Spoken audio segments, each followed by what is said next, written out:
All right, dude, we are live. What's up, guys? This is Dem Keys, and today we are going to be doing a bit of a shorter stream. It's another one of those short, quiet streams. Unfortunately, that's how it is today.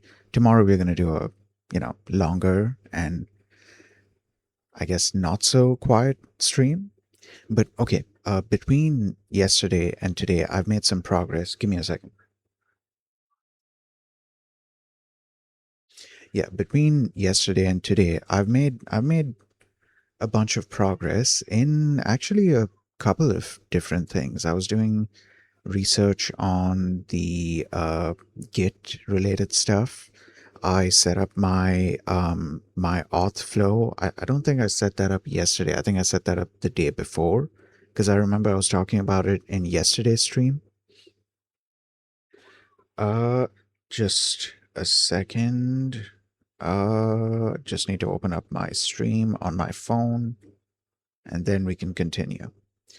Okay, so oh, before today's stream, I was um doing something here. Maybe I can show it here. No, here. So I created a private repo on GitHub, and because I have my OAuth login thing set up. Um, so dude, it's crazy. It's amazing. It's pretty seamless. As soon as I try to push to, and I need to look into how exactly this is so seamless. I mean, aside from the fact that I've done the auth flow thing, and the token is stored already. The OAuth token is stored locally, which I found out that it's using the keyring technology, the keyring service. The keyring service is essentially something that's within. It's a thing within Linux, Windows, and Mac, and on each of them, it might be called something different. On Linux, it's called keyring. I don't know what it's called on Windows and what it's called on Mac. Maybe it's called keyring there as well. But the idea is basically that it's a secure vault for it's a secure password vault or any sort of sensitive information vault. So you can use it to store key value pairs. I'm guessing the key is so you have a name to reference it by, and the value is, well, the value. And it's a very secure way of storing and accessing credentials on the same machine. So turns out that's what GitHub is using to store the key, which is great because this means that the key is not just going to be in plain text anywhere. It's not even being stored like in plain files anywhere, unless we are talking about where the keyring service itself is storing data. But I'm pretty sure you can't read that data in plain text. Um, but yeah. So what I did is I set up the private repo, and I cloned that private repo. It was an empty repo, nothing in it, not even a README file. And then as soon as I created the repo on GitHub, I cloned it locally. And I learned something interesting. When you clone an empty repo, apparently Git will give you a warning. It'll clone perfectly fine, but it'll give you a warning saying, it seems the repo you cloned is empty. I didn't know that. I didn't know that that's a thing. But yeah, that was interesting. And I guess just the fact that I was able to clone it um, is the first hint that it's the first sign that the authentication is working, because I wouldn't just be able to clone a private repo unless I was authenticated. So the fact that I was able to clone the repo to begin with means I'm authenticated, and it was seamless. It was seamless. It was seamless. It was as simple as doing git clone and then the HTTPS link. It was that simple. All I had to do was clone it. All the authentication was handled by, I'm assuming, GitHub CLI in the background, and it cloned the repo.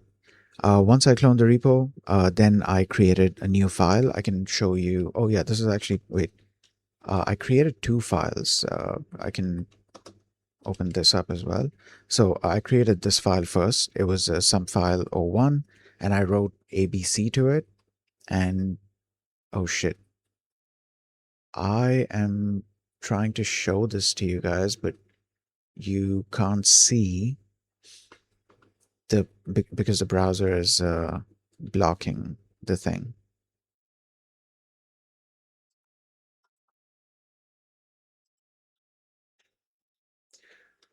Okay, so later on when I am later on when I'm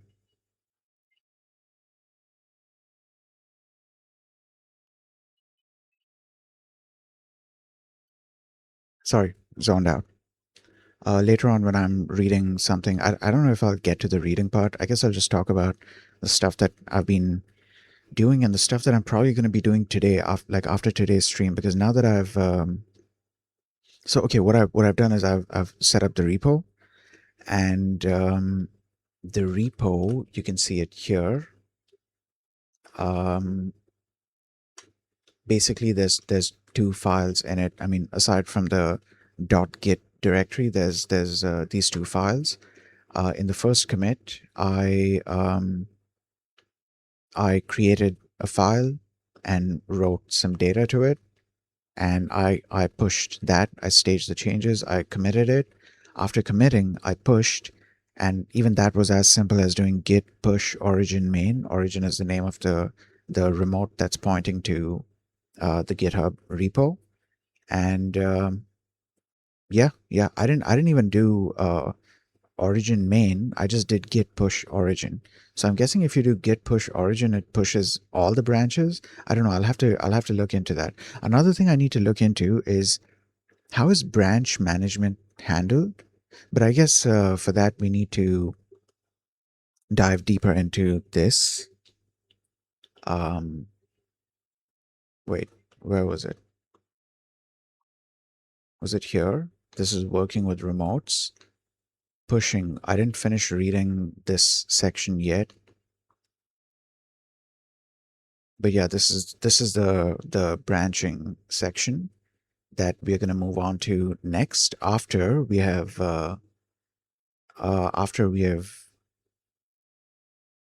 finished reading this section. I think I'll read this small section off stream, and then tomorrow we can start looking into branches, because I have a bunch of doubts when it comes to branching as well. So I started out the repo as an empty repo, essentially a bare repo. Essentially a bare repo. I started the repo out as an empty repo on GitHub, right? And then I cloned the repo. I created a file, added some data to it. That became a change. That was a change for Git to uh, that Git was tracking. So then I staged the change. I committed the change. Now I had a commit in my local copy. I had a commit present in my clone, but there was no commit in, the remote repo, the repo that I actually cloned. So I did git push origin, and it pushed the main branch, and that merged uh, with the central with the central repo. Now I need to look into this how this whole thing is working. Like, what exactly is happening when you push. I also need to properly understand what exactly is happening when you pull, because in terms of pulling, from what I know, it is fetching first and then merging. A pull is basically a fetch plus a merge. Fetching it makes it so you have the changes present locally, but they're kept in a separate place. Merging is then what actually merges those changes. You can pick which changes you want to merge into your local thing. And I'm guessing what you're quote unquote picking is usually a branch that you want to merge. I don't know if there's something more specific that you can pick to merge, but at the very least, that is what you would be merging.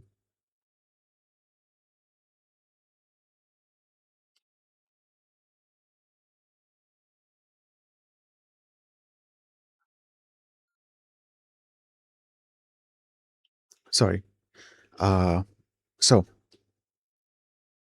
I need to read up on branching, and we have a bunch to read about in branching.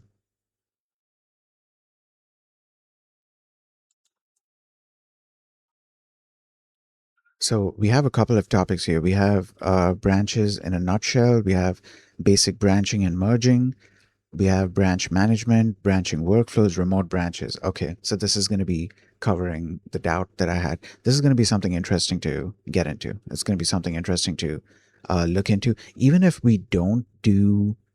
I don't end up using branching a whole lot in my projects, just the fact that the whole thing with pulling and pushing is that you're pulling a branch, you're pulling a bunch of you're pulling all the branches.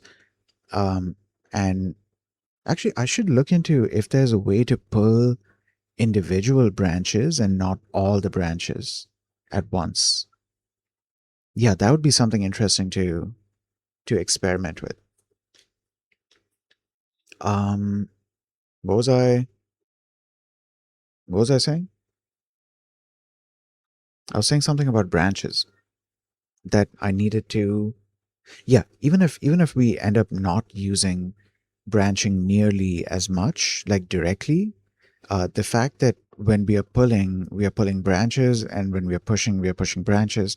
The fact that we are still using branches when we are pulling and pushing, that tells me that I should be exploring the concept of branching. And even in general, I want to explore the concept of branching, because I'm pretty sure it'll be useful for various things in the future.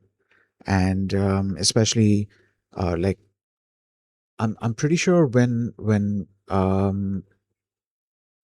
if I'm trying to contribute, I was about to say commit to another repo. No, contribute. If I'm trying to contribute to another GitHub repo, the general workflow there, as far as I know, is you clone the repo. No, sorry, you don't clone. You fork the repo, and then you clone your copy. Um, or I mean, if you just want to, use the GitHub interface, you don't have to clone, right? Whatever works for you. But you make your changes, and then you push. Actually, I think I'm forgetting a step there. I think maybe you need to also make a branch. I cannot remember. I think so. Maybe you have to make a branch. I'm not sure. I'll have to look into that. Either way, you make your changes, and after that you submit a pull request, and that pull request is for the original repo maintainer to view, and then they can merge the changes into the main line. So basically, the branch that you have created, or your whatever you're contributing, I think we have to create a separate branch, because then when you create that separate branch and then you create the pull request is going to be merging your new branch into the main of that branch.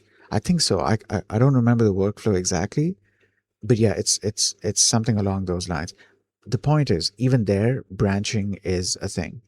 So branching is like heavily used within the Git workflow. So I don't think I should be, skipping out on learning as much as I can about branching. The good news is that we have actually explored branching in the past.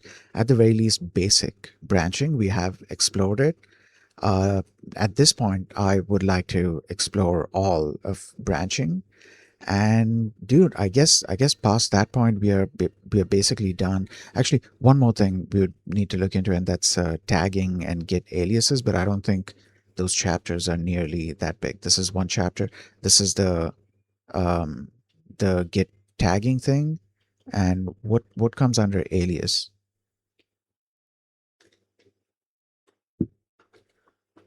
Before we move on to the next chapter, we want to introduce a feature that can make your Git experience simpler, easier, and more familiar: aliases. For clarity's sake, we won't be using them anywhere else in this book, but if you go on to use Git with any regularity, aliases are something you should know about. Okay? Git doesn't automatically infer your command if you type it in partially. Oh, okay. If you don't want to type the entire text of each of the Git commands, you can easily set up an alias for each command using git config. Here are a couple. Okay, so then I'm guessing CO is going to be for checkout. BR is going to be for branching. CI for commit would be very confusing. ST for status. Okay. Oh, actually, we could also look at the branches here. I just remembered that. So this is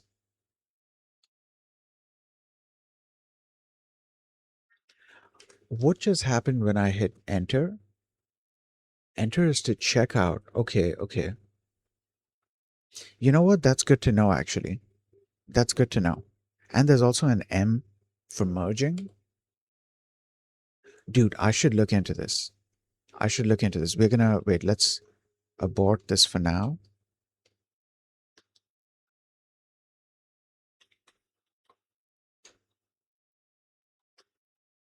Yeah, I'm gonna look into this. Actually, we'll look into this when we are going deeper into branching. Because what I want to do is I want to create a local repo, like a local only repo first. Do whatever branching mess I want to create within it. Great, done. After that, I want to move it over to GitHub, because once we move it over to GitHub, then that's where remotes come in.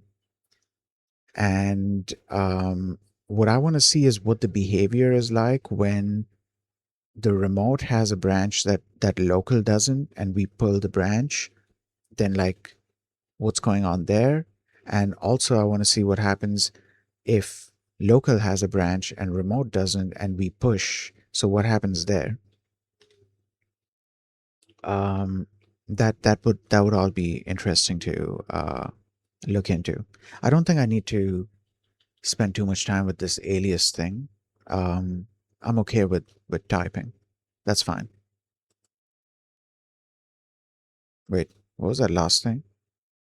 Oh, okay. Yeah. Tagging though, I do require this feature because it will allow me to assign version numbers to the more long-term projects that I'm working on. Or I don't know what term should I use for projects that I'm going to be continuously working on. So like a good example would be my new VTuber application. Whenever I get around to, you know, starting working on it, um,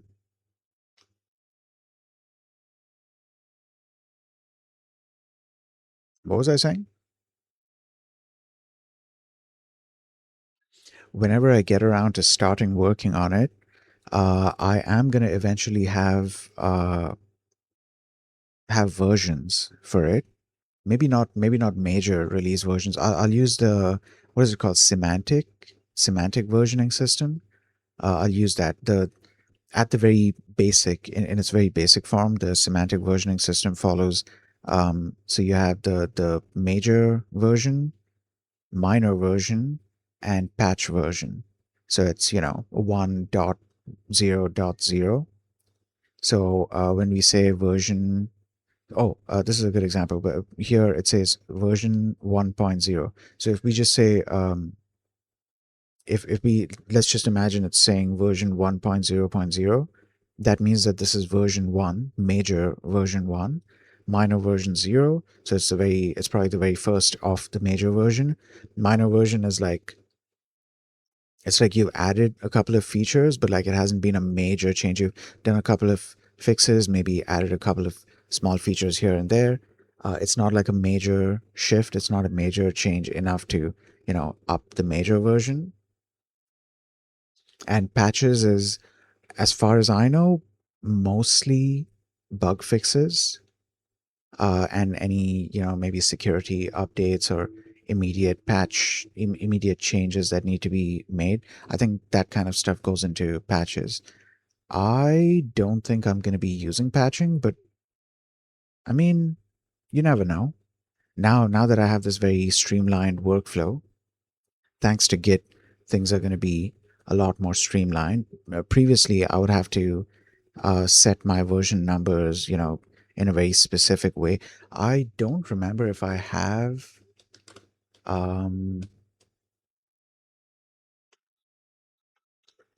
Give me a second. I'm gonna check in on another machine. Oh, sorry, on another. What do you call it? In another Western window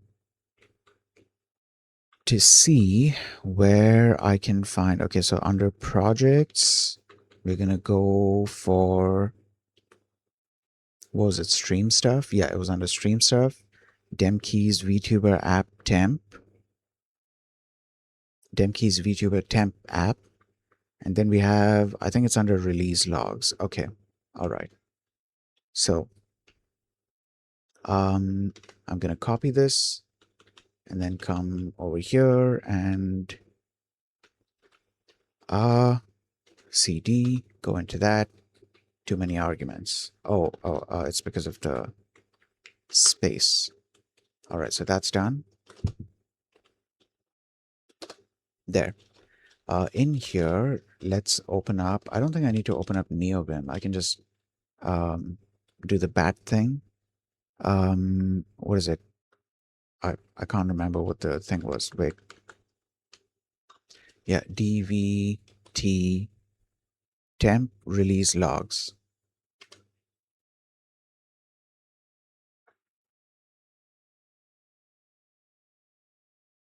Give it a second. This thing is a little slow right now.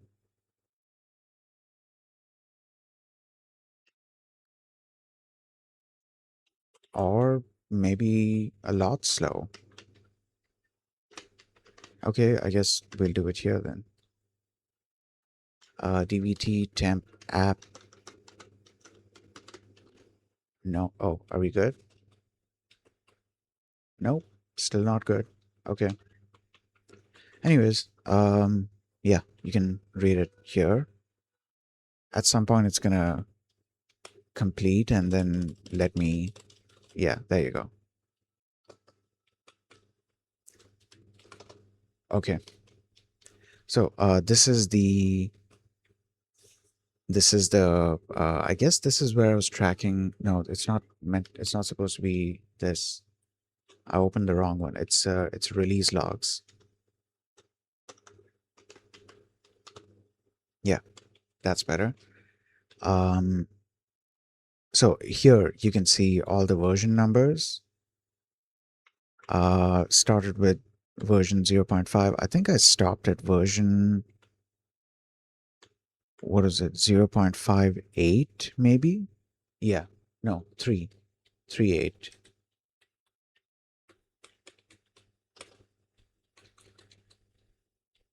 Yeah.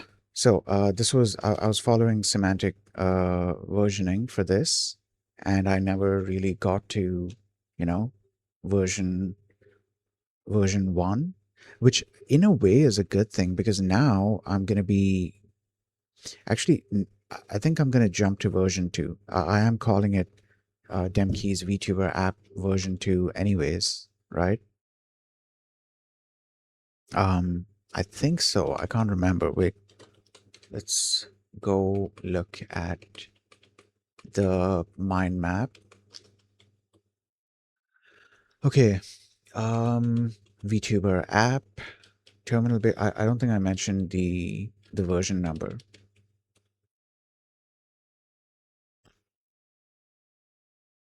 Yeah, I guess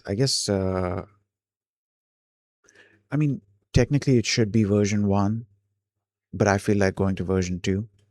I like version 2, or it seems like version 2 is feeling a lot more right now. So we're going to start with version 2. VTuber app. Okay, all apps are so and so. Overlay app. Okay. Yeah, I'm going to be doing this. I'm going to have the overlay as a separate application. I haven't fully decided what I'm going to have like within the overlay, like what all is going to be part of the overlay. I haven't fully decided what I want within the overlay. One thing that I could definitely add in there would be the BRB screen. That's one thing I can add. Um, Another thing I could add in there is the chat. I could create a little chat box, but then that would require me to, actually create the chat box. So I don't know. I don't know if I'm going to be doing that. I mean, at some point later, it can be a fun little side project. And there'll be some other stuff if I can, if I think of some other stuff later on. I feel like I do need to keep in mind this thing that I mentioned here, that all apps are terminal based. I do want to stick with that. I want all the applications to be all the stream aesthetic related stuff that I'm making. I want it all to be terminal based. Even the overlay, with the overlay, I remember I had this idea for bringing up. Yeah, okay, let's write down the ideas since I'm getting them here. BRB screen. Another thing I wanted is socials, um, let's say social cards,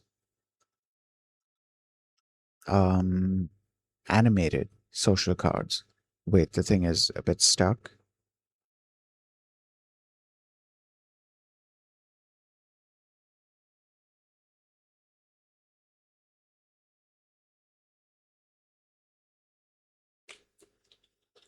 Um, Animated. Actually, BRB screen can also be animated for that matter, because if I remember right, my idea, I actually can't remember what my idea was.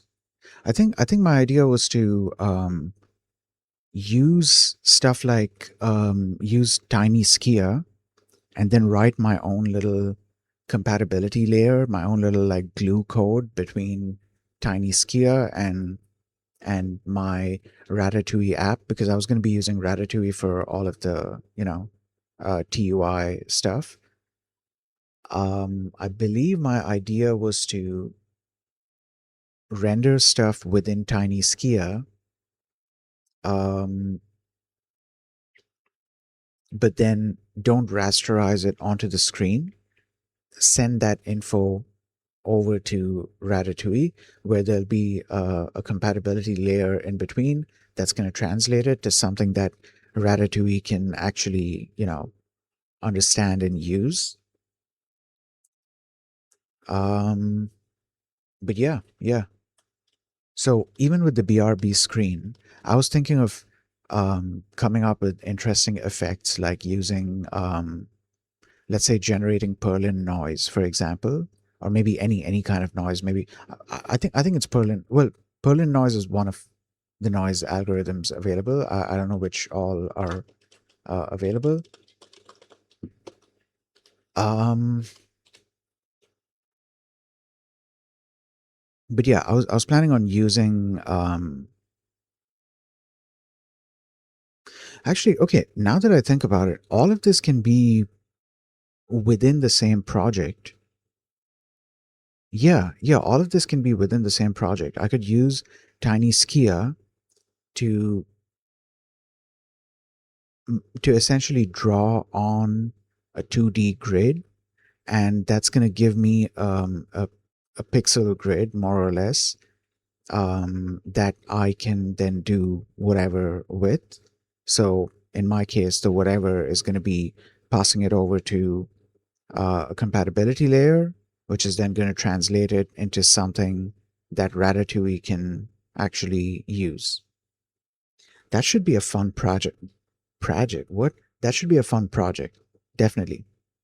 That'll be a interesting project for both, for my VTuber app and for the overlay app, because even for my VTuber model, I wanted to try and come up with something interesting um, using whatever tools Noise RS provides and whatever tools. I don't think there was one more. I think it was called Lion. Yeah, I don't think I would be able to use that one because there was a specific reason why I wouldn't be able to use that. But it's not like I have to do very advanced rendering. I'm trying to stick with basic stuff, and to be honest, I can make something interesting using the stuff provided in Noise RS. You know what? We could actually look at Noise RS right now. No, wait. I can ask Gemini for suggestions. Hey, so I have this project idea in mind. Let me just refresh that page. I have this project idea in mind.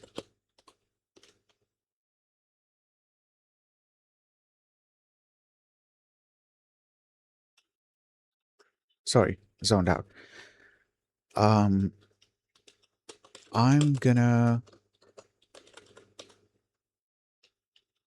um, quote unquote draw shapes using. Oh, uh, let me also mention it's a Rust project. It's a Rust TUI project that will be using Ratatouille for the TUI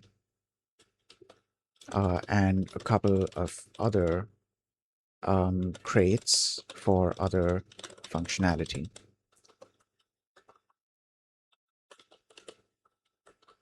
Um, the idea is to quote unquote draw shapes uh, using a crate like Tiny Skia onto a 2D grid, which is just a data structure. Actually, it's not even a data structure. It's basically an array. Um, yeah, I think it's provided as like a I forgot what like it's either an array or a vec, one of these two. Um, which is just an array like structure with values. Okay. The idea is to draw shapes using a crate like Tiny Skia onto a 2D grid, and then write um, a sort of quote unquote rendering layer to translate that data into actually 2D grid buffer, let me say, because yeah, it does more or less return the values, the tiny skia function that I'm planning on using, or the functions. I don't remember what their API looks like, but we'll be exploring that as well later on. Dude, now once I get this Git stuff set up, There is so much stuff that I'm going to be pushing to GitHub. It is insane. It is crazy. I'm excited for this. There's going to be so much stuff. There's going to be Rust related stuff, um, Rust like regular programming, Rust. I don't know, even data science, even deep learning, even whatever. Right? There's going to be a bunch of even Python stuff. Python, a whole lot of data science, and more importantly, deep learning stuff. There's holy shit, dude. There's gonna be a lot of stuff that I'm gonna be doing now. Okay, to translate that data into something that a framework like Ratatouille would be able to understand and then render as TUI in the terminal. Here's the thing. I know that in terms of options, for just drawing, not rendering things, I have crates like Tiny Skia and Noise RS, but I'm wondering, given my setup, what other crates do you think would be useful for me for drawing things? And in terms of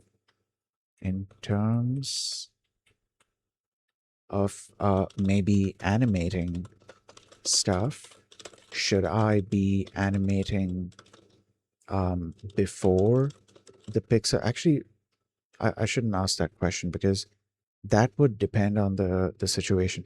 I think the answer is almost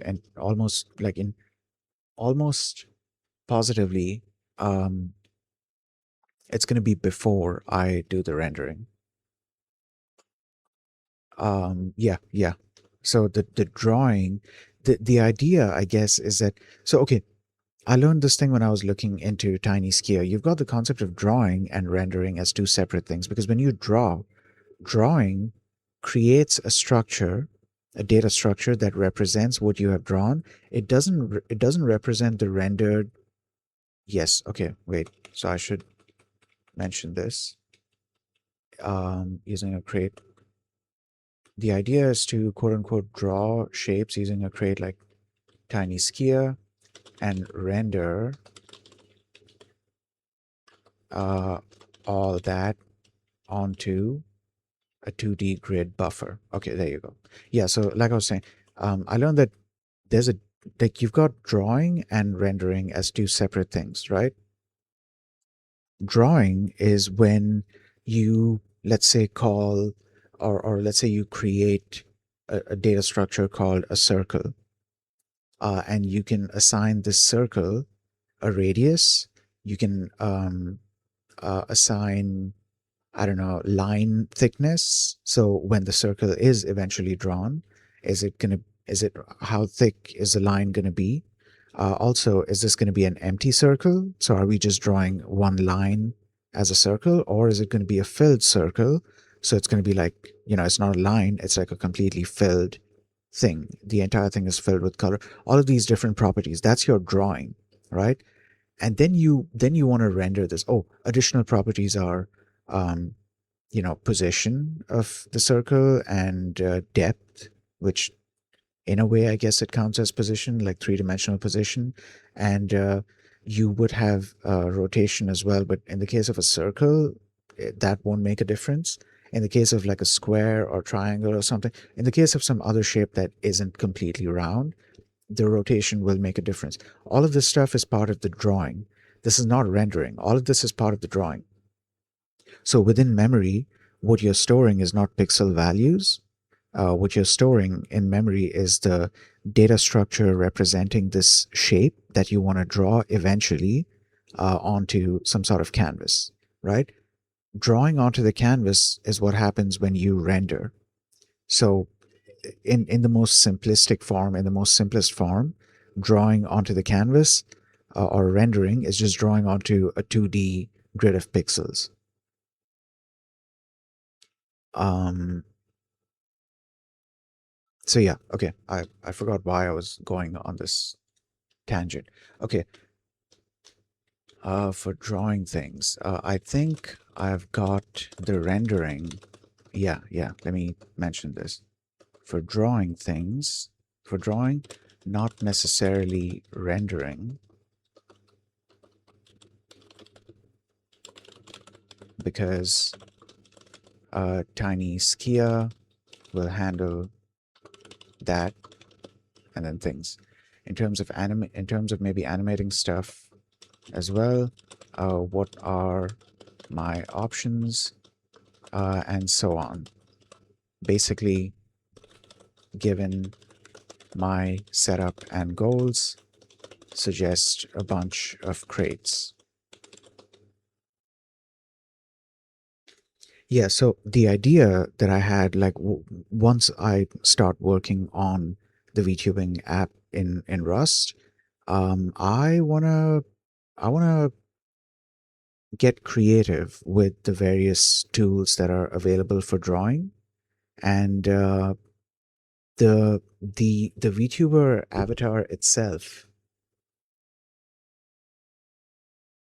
I don't know. I can have the entire avatar be like part of the entire screen, and then the screen can be whatever size I want it to be. I could do something like that. I have to decide what resolution I want the entire thing to be, because the way that I create my setup is then gonna, you know, be dependent on how I want the aesthetic to be. Especially with like terminal-based applications, TUI applications, the resolution, it matters, because your resolution is very much controlled by the resolution of the terminal,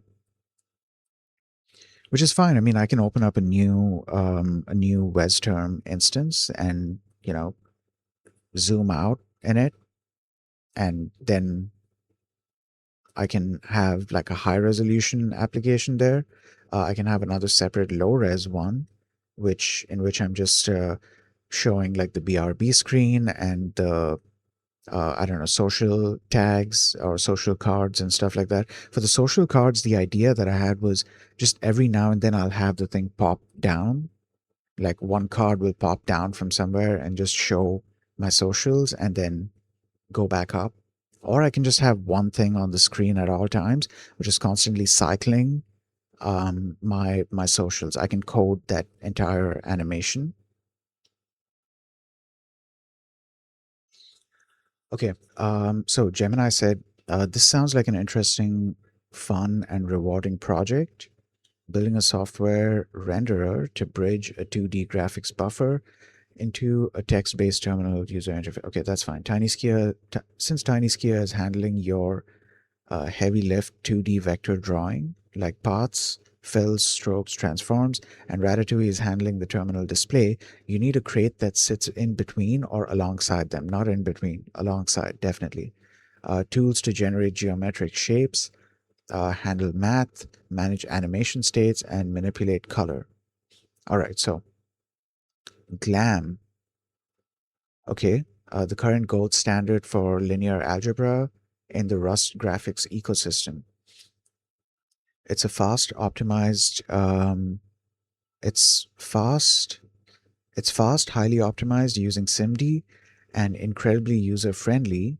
It provides Vec2 and Mat2 and helper functions for transforms, rotations, and scaling. All right.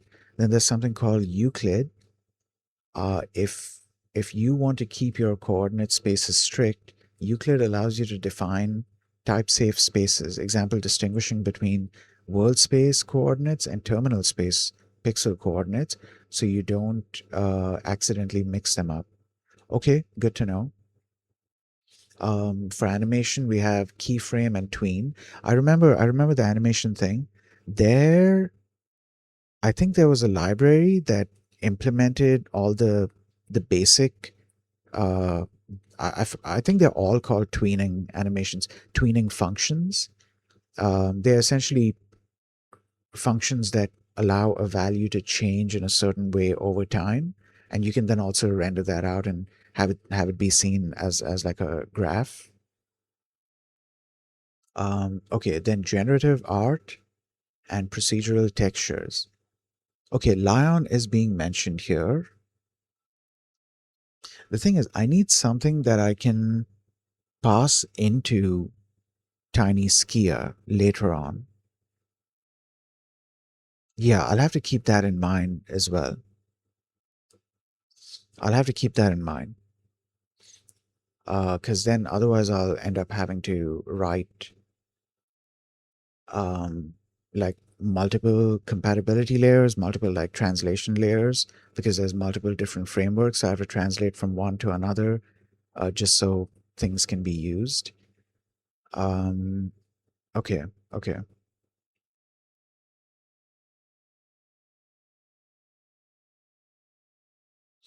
All right, you know what? There isn't like all that much in terms of suggestions here. Um, but I guess I can just stick with this. Yeah, I guess I can stick with this. For the time being, um, Lion, I'll look into Lion. Lion is great. I've looked into Lion before.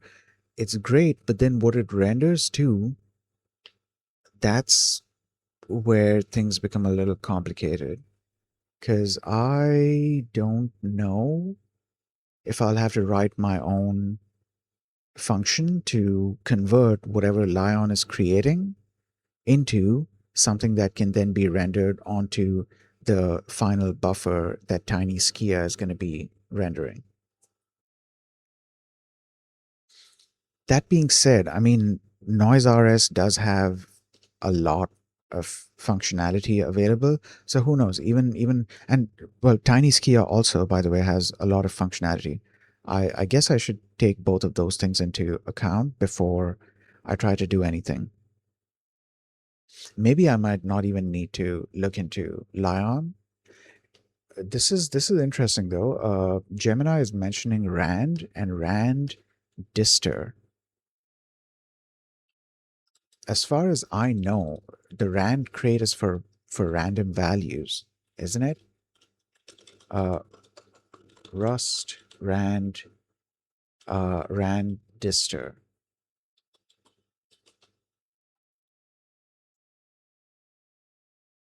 Generate random sample no generate random samples from probability distributions.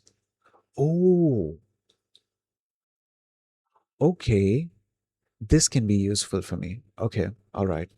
Though, to be fair, I mean, I don't have too many probability distributions that I know about. Normal distribution is one of them, but that's mostly a bell curve. But yeah, yeah, okay. Good to know that this is a thing. But yeah, okay, okay. You know what? That is gonna be it for today's stream. Unfortunately, today's stream is a little short, though we did end up streaming for like 48 minutes. I was expecting to only be able to go for like 30 minutes, but then I got carried away with chatting about stuff. But yeah, that's gonna be it for today's stream. We'll stream again tomorrow. Hopefully tomorrow's stream is gonna be a nice long one, and it's not gonna be one of these quiet ones either. But yeah, dude, that's going to be it for today's stream. I hope you guys have a nice day, and I'll see you all next time.